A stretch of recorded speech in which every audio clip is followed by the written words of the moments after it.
Its 30mm 7-barreled cannon is the most powerful gun ever to take to the skies. It carries enough weaponry to disable 16 battle tanks. The A10 is a legend among the soldiers it protects on the ground. So take a flight over the battlefield with the A10 Tank Buster, now on Modern Marvels.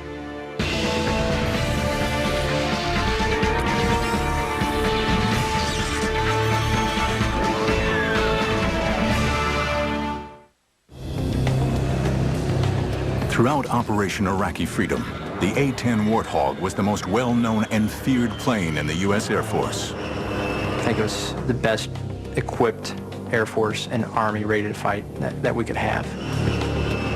Its ability to work in close support with ground troops, to take out enemy positions and tanks, and to act as a spotter plane made it a linchpin in the victory over Saddam Hussein and his regime. We're kind of like the insurance guy up there, or the 911 force. When they need help, they call. And that's who they expect to be there. But for the vision of a handful of men, this aircraft was almost never built.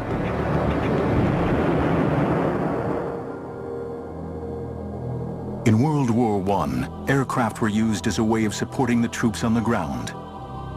In facing down resistance, the planes were called in to either bomb or wipe out the enemy. Close support in cases of mobile warfare, of moving fronts, of fast-moving combat, whether it was retreat or advance, close support was overwhelmingly important.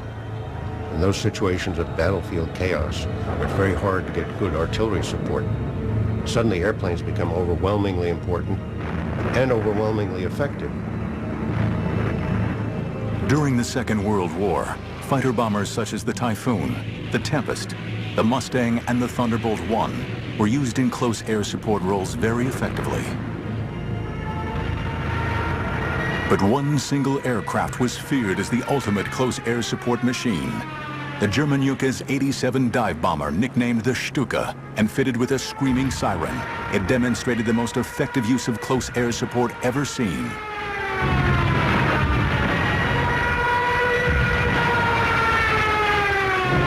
This was a time when the Germans were enormously outnumbered by the Russians, and yet having extraordinary successes against very heavy, huge Russian tank forces.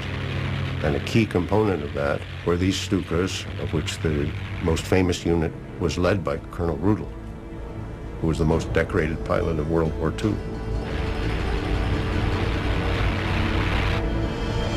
Colonel Hans Ulrich Rudel's unit wreaked havoc on the Russian front, with Rudel himself destroying 511 Russian tanks.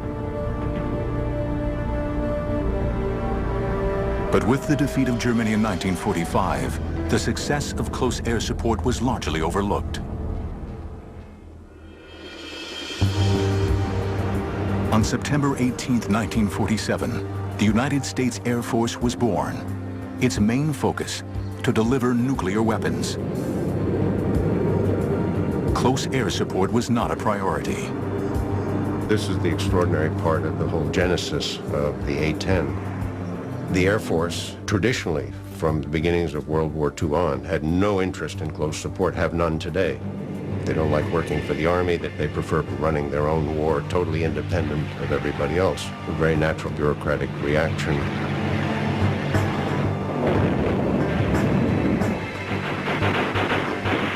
During the Vietnam War, the Air Force had to rely on aircraft such as the A-1 Skyraider to protect its ground forces. But what was clearly needed was an aircraft specifically designed to carry large bomb loads, absorb heavy ground fire, and fly for long periods at low altitude over the battleground. Taking the initiative, a group of highly skilled engineers at the Pentagon came up with the specifications for a close air support aircraft, with the hope that the Air Force would eventually see the light. We designed the airplane based on the close support done by these A-1 pilots. We used the experience of the Germans on the Russian front with Stukas, and we actually interviewed Colonel Rudel, who was still alive at the time. We used his experience very heavily in the design of the airplane. And we tried to shape an airplane that was directly useful in specifically support of Army troops in the field. A first in aviation history, the Air Force eventually initiated a competition for an aircraft to be specifically designed for close air support. When the request for the proposal on the A10 came in, I immediately was assigned to work on the aerodynamics of that. Fundamentally, she was to be a close air support airplane, which was capable of knocking out heavy tanks, as well as operating from an unprepared short field of 1,500 feet. Fairchild Republic took on the challenges of designing an aircraft unlike any ever built. The winning design would be a stable, straight-winged aircraft to allow for excellent lift and maneuverability. This combined with the General Electric's TF-34 turbofan engines, which would give it a high thrust for takeoff, and a low fuel consumption to enable the plane to have loiter capabilities essential for the role.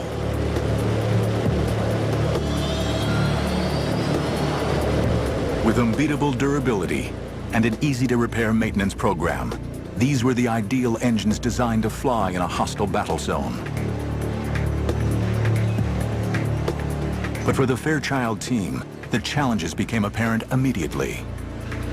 The typical way to build a jet airplane, and the reason that all jet fighters are impossible to use in this close support mission, because they all have fuel wrapped around the engine.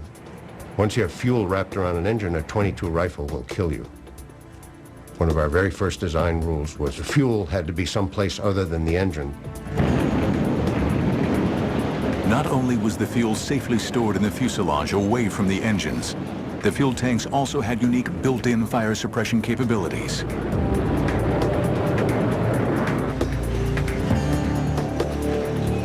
The aircraft's hydraulics could also withstand serious firepower. We required that every hydraulic control had to be backed up by a simple mechanical cable system that's much harder to shoot out. We could come back with hydraulic system shot out, half the tail shot off, a piece of the wing shot off. It had two engines, you could come home on one. The pilot was bathed in a titanium tub which could take 20-millimeter shells. It was really a piece of machinery that you could fly into hell and back. The A-10's survivability was matched with a deadly capacity, a huge 30-millimeter Gatling gun.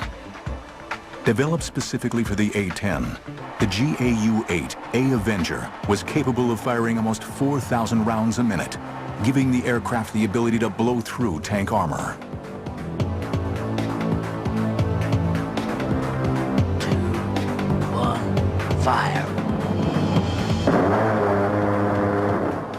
She was designed primarily with a Gatling gun in the nose, and it was built to destroy anything that was considered an armored weapon on the ground.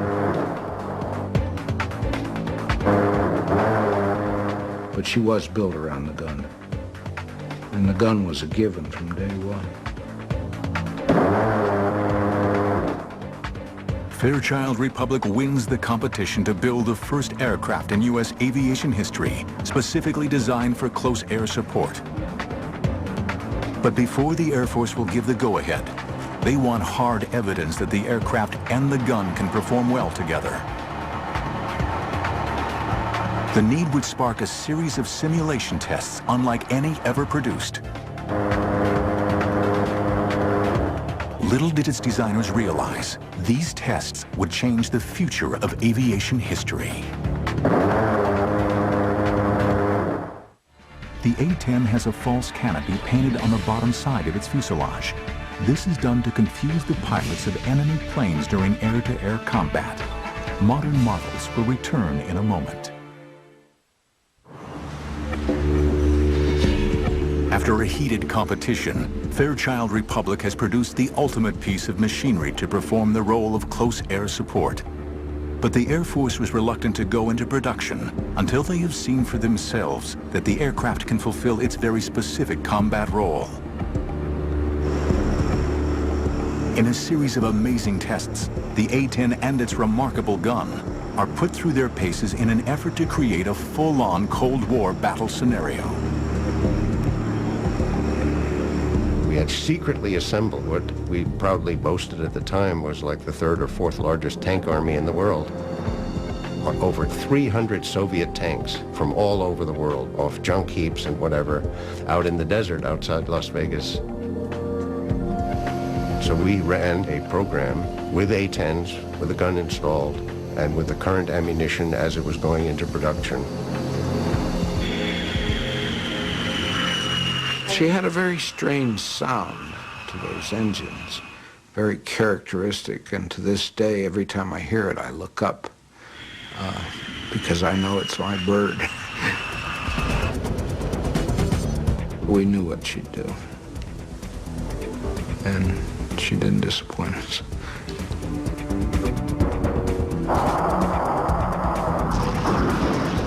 And we did a meticulous series of tests, attack after attack, checking tactics, checking burst lengths, all these details to see how effective we were against tanks. We learned an enormous amount about it. The most important thing we learned was that this weapon had unprecedented effectiveness.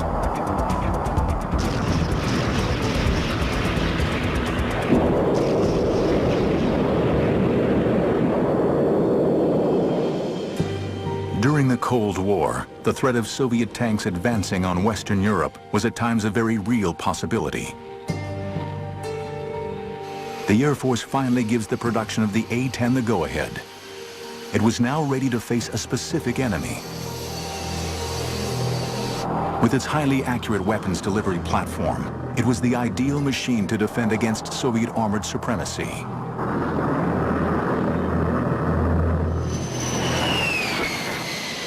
The first A-10 arrived at Davis-Monthan Air Force Base in Arizona in October 1975. Immediately christened the Warthog, the A-10 was admired for its simplicity and ruggedness rather than its good looks. It's kind of an ugly only a mother could love is probably the way most of us describe it. It's that ugliness is what makes it so tough. It's very rugged. People can compare it to like a Jeep or a Hummer or something like that. It's thick, it's big, everything about it is boxy, and it looks very strong and sturdy. It's almost guaranteed to bring the pilot back alive. But with a top speed of only 420 miles per hour, high-set twin engines, and squared-off slab-like wings, the A-10 was a far cry from any streamlined jet. It's pretty awe-inspiring. It was so much bigger than the aircraft I'd flown in pilot training. It felt huge and it felt big getting into it. And it was also intimidating just because first time you fly the airplane, you're by yourself, but it was definitely exhilarating at the same time. The single-seat cockpit is surrounded by a large bubble canopy to provide all-around vision and a bulletproof windscreen. I love single-seat cockpit. That's one of the reasons that I was enticed by the A-10. No one looking over your shoulder, no one telling you what to do. You put the aircraft where you want to do it and you employ it in the fashion that you want to employ it. It's all personal, and you are the master. I think the first time that was one of the things that surprised me. It took itself right off the runway for the most part.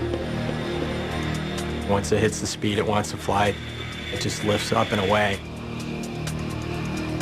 And I think it probably has to do a lot with the big straight wing, positive camber on the wing. It wants to fly. The plane reacts to you. It's like you kind of strap on the plane itself, and it's an extension of you, and it flies. It has a feel of a real stick and rudder. The A-10 is known for its tight turn radius, so it can turn on a dime. You can even look at the ground as you're turning, and it looks like you're just turning in space. Straight wing lets us turn very, very tight. So even though we're going slow, we've got a very small turn radius, and we can very quickly move our flight path so that we can dodge all those, the AAA and the surface-to-air missiles. But it's the challenge of the unique close air support role that's the main attraction to the A-10 pilots. It's an environment where anything can happen at any time. The mission that we do is not a rote mission. You don't come into it knowing exactly every single thing that's going to happen from the time you take off to the time you land. Once you get in the air is where it starts actually unfolding, and you have to react to that. You hear American voices on the radio screaming because they're taking fire and that there are people dying. Their artillery can't get the enemy. They call in the A10s.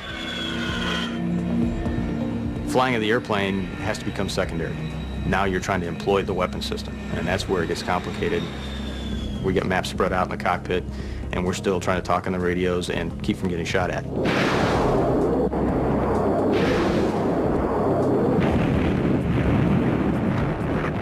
You know, we consider ourselves the last gunfighter that's really out there, because when you go into battle and it's a close-in cast fight, the #1 weapon of choice of an A-10 pilot is going to be their gun. The weapons delivery system incorporates a heads-up display, or HUD, that provides the pilot with the references for flight control and weapons employment. It's incredibly accurate for a gun system, and probably one of the most flexible weapon systems in the world. It's just point and shoot, just like you'd imagine a revolver in your hand. You point it where you want to shoot it, you pull the trigger, and that's where the bullets are going to go. When you roll in and you pull the trigger for the first time, you get excited and the adrenaline starts pumping through, and I had the biggest smile on my face. What a feeling shooting the gun. I mean, the whole airplane shakes. The first time I fired the gun, you know, I had to come off the trigger because it scared me, because I couldn't believe something like that could come out of the front of the airplane, all the flames, the smoke. This 30mm bullet is the size of my forearm, and that smell of gunpowder, you get that in the cockpit after you fire the gun, and it's just incredible. You get a little bit of a high from it, I think, sometimes. It smells like victory. But it would be some time before the pilots would use their guns in anger. With the ending of the Cold War, the tank fleets of the Warsaw Pact no longer seemed like a threat. And the U.S. Air Force plans to withdraw the A-10 fleet from service by the 1990s. But with a serious situation brewing in the Middle East, all that is about to change. The Warthog was about to play a key role in bringing down one of the most destructive individuals in history. Fuel for the A-10 is held in a self-sealing compartment that's protected by internal and external foam. This holding cell will automatically repair itself if hit by a bullet of up to 23mm in size. Modern marvels will return in a moment. In September 1980, Iraq invades Iran, beginning one of the longest and most destructive wars of the 20th century.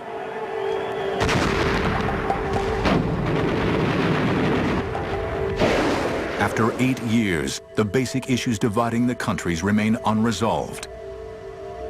In an effort to contain the Ayatollah Khomeini and the spread of Islamic fundamentalism, the West backed Iraq.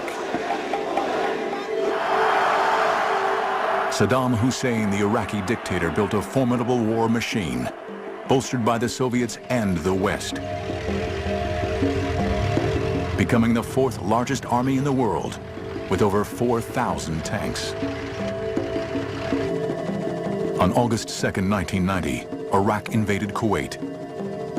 For 15 years, the A-10 waited for the chance to justify its place in the Air Force's arsenal. For the Warthog, it's now make or break time. When the first Gulf War started and our squadron deployed down there, approaching that time period, the Air Force was considering getting rid of the airplane. It wasn't until the Gulf War came around that we proved the fact that we are a capable cast platform. When the war broke out on January 16, 1991, there was an urgent need for a missile-launching tank buster. The A-10s were committed to combat for the very first time. Back then, you know, we had nobody with combat experience except for a few of the very senior leadership that had flown in Vietnam. So a lot of people were unsure what to expect. Deployed to the Gulf to back up coalition ground forces, A-10 squadrons launched on Iraq's thousands of tanks in the mother of all battles. First day, I'll never forget that feeling. It was like, wow, this is the big game. You know, you're real pumped up, adrenaline's flowing. You know, let's go. You know, you go in, we hit a target, and I remember looking down and going, what's all that glittery stuff down there? And sure enough, it was, you know, them shooting. Oh, whoa, they're shooting at us. And that's when it kind of hit you, you know, this isn't just training anymore. The way that I saw the Iraqis working is, if they knew we were going to hit something, they moved it. And they played lots of shell games. And it's kind of like, you know, where are they hiding it now?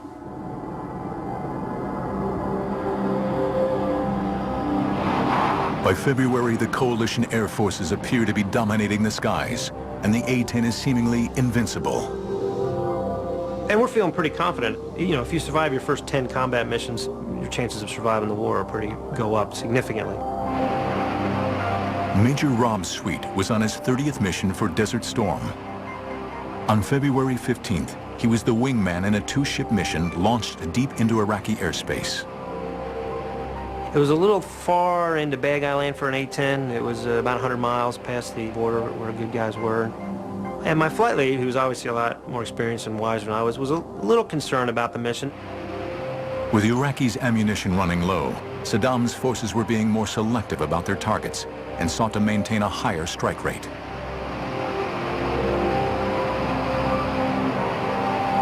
So we said, all right, well, we won't hang out as much at the target. We'll take 2-3 passes and then we'll leave, go somewhere else. There's a formation of tanks in a circle about 3 miles in diameter, no craters anywhere, and we were kind of aware that maybe these were plywood dummy targets. Sweet's flight leader rolled in to take a closer look at the target and then clears his wingman in. For Sweet, what began as a routine mission was about to turn into his worst nightmare. As I'm coming off, sure enough, here comes the SAM. Well, whoa, that ain't good. But if you see it, you can beat it. So I saw it, put out some chaff flare, I kind of pulled around it, and it missed, sure enough. But it was close. In fact, that is as close as I'd ever been come to getting hit by anything. So I went from being, whoa, that scared the living daylights out of me, to losing my professionalism somewhat and getting really pissed off at this guy for scaring me. So he was going to die for doing that. As I was rolling in, you know, I felt a loud bang in the airplane, and I went, ooh, that isn't good. And I looked back, and I didn't like what I saw. Most of my right wing was gone. It was on fire. I think to myself, okay, bad hit, but there's still some wing on there, and I should be able to fly it out of there, and the A-10's pretty rugged. The Iraqi missile, which would have destroyed most other fighters, seriously cripples the A-10. The plane enters a steep spin/spiral, starts spiraling on down. I'm throwing switches trying to recover. I'm yelling, yeah, I can't recover, and then I start to panic. And I remember just seeing a desert coming up like this. Time to get out. The Aces II ejection seat is a fully automatic catapult rocket system. Once ejected, the parachute automatically deploys. I'm coming down on my parachute, and I see my A-10 hit the ground. And that was kind of disturbing. As Sweet hits the ground, he's seized by Iraqi soldiers. You know, they were on me before I even had a chance to roll over. And then it was their chance to get some payback. And so I got the crap beat out of me, basically.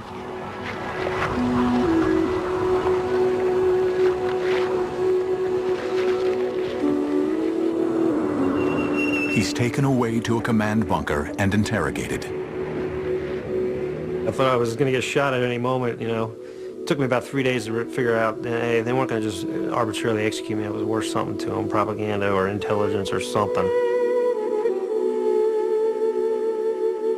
In March, Major Rob Sweet is eventually released as part of the prisoner release program. This is when I found out what happened to my flight lead. After I had been shot down, my flight lead had been shot down. And it turns out he never got out. Lucky to be alive, he spent 4 months recovering from his ordeal. If I would have been flying any other fighter when I was hit by the SAM, and it was a bad hit, I'd be dead right now. But despite this, the aircraft proves more versatile and better able to survive over enemy territory than anyone expects. During the 40-day conflict, the A-10 force destroys 987 tanks, 926 artillery pieces, 1,355 combat vehicles, 10 fighters on the ground, and 2 helicopters shot in air-to-air engagements. The A-10 earned a new nickname, the Tank Buster.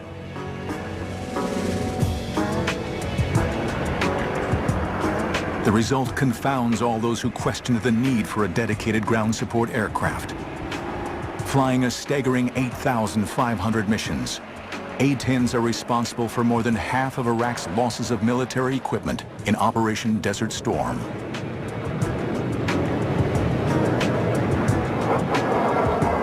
Tragically, this remarkable record is marred by a number of incidents in which coalition forces are mistakenly attacked by A-10s. Now, there was an incident yesterday in which an American A-10 inadvertently fired on 2 of our infantry fighting vehicles. The aircraft was one of several which had been called in to deal with an enemy position, and the incident itself is, of course, under investigation. 9 British soldiers were killed. The Air Force was adamant that it could eliminate attacks from friendly fire. What nobody knows is that the next challenge for the A-10 will be in an entirely new and forbidding battlefield, Afghanistan. 721 A-10 aircraft were built since 1975. 367 are in active service today. Modern marvels will return in a moment.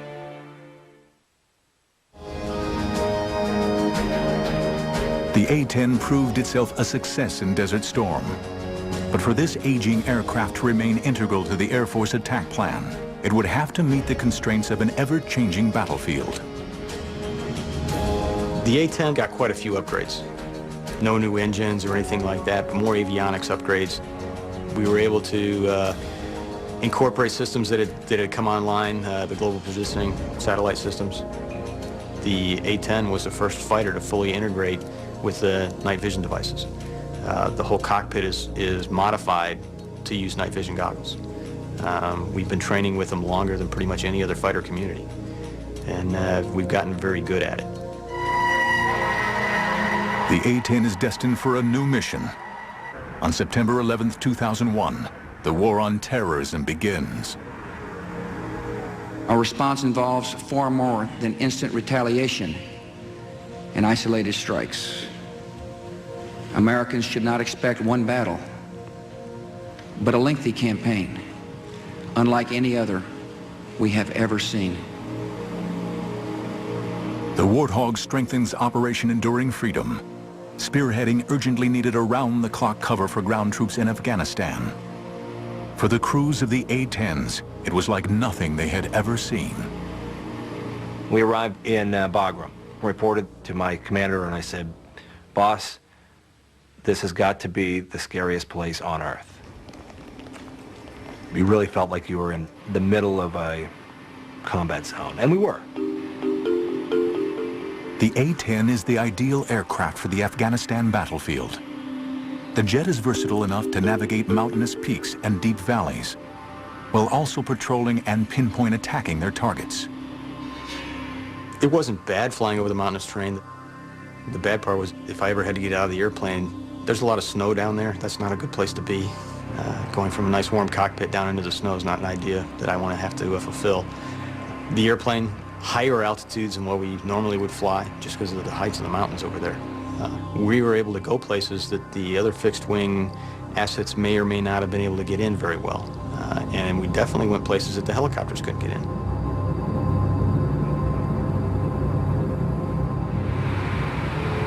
Around the clock, the Warthogs support regular and special forces soldiers while combing the mountains of Afghanistan for enemy rocket launch sites and mortar posts. As its pilots soon realized, every mission would test their training and their wills to the limit. We showed up just past dark and got a brief, was handed a set of maps, and was told, hey, there's a lot of ground guys who are in trouble. Go out there and do what you do. Didn't have a whole lot of situational awareness on what was going on the ground. So, and when we checked in, the radios were just going crazy with guys calling for close air support. Your pulse rate goes up. The intensity of what you're thinking about goes up. You know, the adrenaline rush, it's a good feeling though. And what's nice is you turn your airplane towards the fight and your training takes over. So first thing we're looking for is what's the overall situation on the ground, and get a big picture view, and then move into the area. And once we get into the area, have a pretty good idea of where everybody should be. Now we'll move from the big picture to the much smaller concentrated area.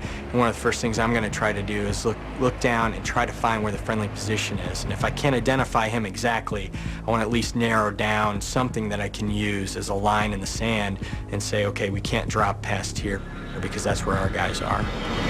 On entering the battle zone, one of the A10 pilot's main responsibilities is to avoid friendly fire incidents at all costs. What we mainly have to help us avoid fratricide is our radios and our eyes. Very low tech, but I think that's what makes us more efficient. Yes, we have a global positioning system that helps us figure out where we are. And we have night vision goggles that find out what's down there. But when it comes time to find out where the target is, yeah, we got to use old-fashioned Mark I eyeballs and our hands to think about where that is, because without that, we couldn't do our mission. We went in there, and the night vision goggles were really hard to use because the sun had set, but it wasn't low enough where we were getting a lot of brightness coming from the west. So it was really difficult to use the NVGs. There was no moon illumination, and we're in this very harsh terrain that I've never seen before. A team of observers down on the battlefield work with each pilot to guide the aircraft to its target. The Terminal Attack Controller, or ETAC, works for the Army and is responsible for ensuring that the A10 pilot identifies and attacks the correct target while minimizing the risk to friendly ground forces. We pass them a situational update, an area update on what's going on in the battlefield. Let them know where the friendly troops are, what the situation is of the enemy, and they kind of give them a heads up of what the threats are in the area. We'll pass them all that information, they'll copy it down, they work their little magic in the cockpit. The A10 is linked to the ground commanders by an Army radio network, which distributes data throughout the battlefield. He said, hey, here's where we are, and I need you to put some ordnance down 700 meters from us, which, that was eye-opening. And so we took that distance and rolled in and put a couple of 500-pound bombs down, and it immediately quieted the target area. It's kind of like a large dragon breathing fire. That's what I could see, it sounds really loud. Like a dinosaur, really, raining lead from the sky. Like guardian angels, A-10s continue to fly over Afghanistan, protecting their friends on the ground until the war against terrorism ends. But an old enemy was waiting in the wings. States like these and their terrorist allies constitute an axis of evil, arming to threaten the peace of the world. The need for the A-10 would reach its climax in March 2003. Saddam Hussein's horrific regime is reaching fever pitch. This time, it would take an army with the A-10 on the front lines to bring him down. An A-10 fighter is still capable of flying with 10 feet of its wing missing and half of its tail gone. Modern marvels will return in a moment.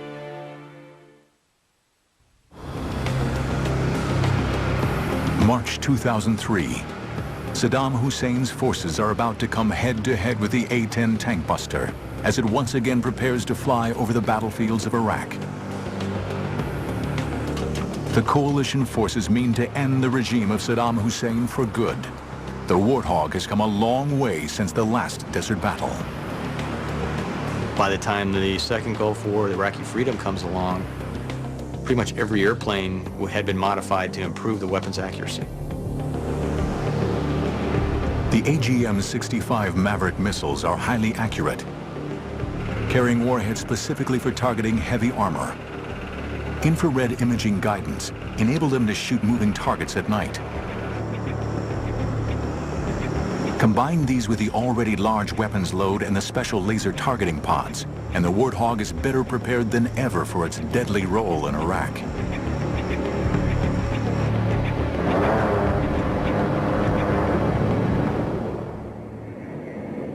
Flying from the seized Talil Air Base in southern Iraq, A-10s fly numerous missions as coalition forces launch one of the greatest military assaults since World War II. The assault of Baghdad. For the A-10 crews, it would be the challenge of a lifetime. We were flying up towards Baghdad. We were excited to go up there, but the hair on the back of our necks was standing up, and your heart was beating really fast. I actually said a lot more prayers stepping into the cockpit that day. There's all those different emotions running through your mind, and you're saying, please, let me do what I'm trying to do and do the right thing. Calling the Warthogs to their targets is another essential member of the ground command team, the Forward Air Controller, or FAC. A-10 pilots take turns to carry out this job, using their specialist knowledge of the mission in the air to coordinate with the soldiers on the ground.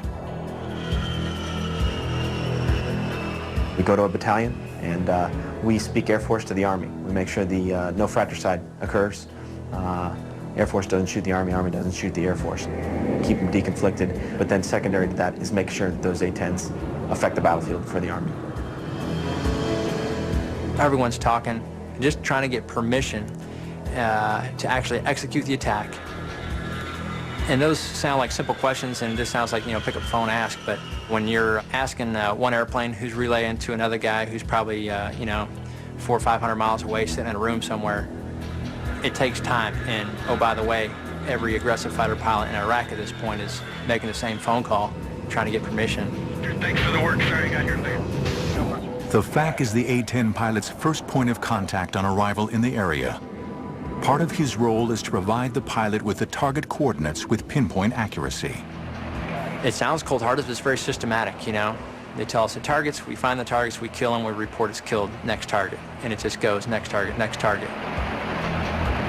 On arrival over the battlefield, the A-10 pilot often has to use basic technology to locate exactly where the target is. In pilot Eric Yahimowitz's case, an Iraqi missile site. I went down with the binoculars and was searching the target coordinates. The 6 missile launchers weren't where they were supposed to be. So it took me a little while to search the area. The Iraqis had moved them probably about half a mile to a mile away. I'm thinking to myself, okay, I don't know if that radar operator sees me with that missile, but I see the target next to it, and it was just an awesome feeling. Your focus then, all of a sudden, is into this one little area is what you're looking at. As you roll down, pilots call it the chute, or when you roll in to employ, that's it, the whole world melts into just this little area. And I was able to lock this thing up and fired that missile, and it came screaming off the rail. From over 17,000 feet, the long-range 300-pound launch and leave Maverick missile travels to its target.